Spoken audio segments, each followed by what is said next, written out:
சினிமாவில் 80களில் ரசிகர்களின் கனவு கன்னியாக வலம் வந்தவர்தான் நடிகை ரேவதி. 1983ஆம் ஆண்டு பாரதி ராஜா இயக்கத்தில் வெளியான மண் வாசனை திரைப்படத்தின் மூலம் தமிழ் சினிமாவில் கதாநாயகியாக கால் பதித்த இவர் முதல் படத்திலேயே மக்களின் நெஞ்சங்களில் நீங்கா இடம் பிடித்தார். நடித்த முதல் படமே மிக பெரிய அளவில் வெற்றி பெற்றது. இப்படத்திற்கு சிறந்த நடிகைக்கான விருதையும் பெற்றார். அதனைத் தொடர்ந்து தமிழ், மலையாளம், தெலுங்கு, ஹிந்தி என அனைத்து மொழிகளிலும் இவருக்கு பட வாய்ப்புகள் குவிய ஆரம்பித்தது.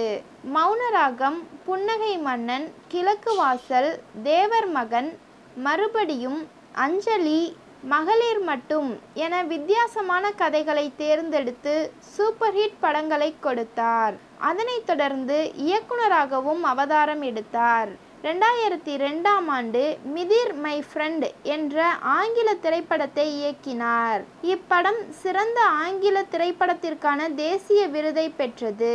இந்த நிலையில் நீண்ட இடைவெளிக்கு பின்னர் ஆள் அடையாளமே தெரியாத அளவுக்கு மாறிப்போன நடிகை ரேவதியின் தற்போதைய புகைப்படம் சமூக வலைதளங்களில் வெளியாகி ரசிகர்களை அதிர்ச்சியில் ஆழ்த்தியுள்ளது.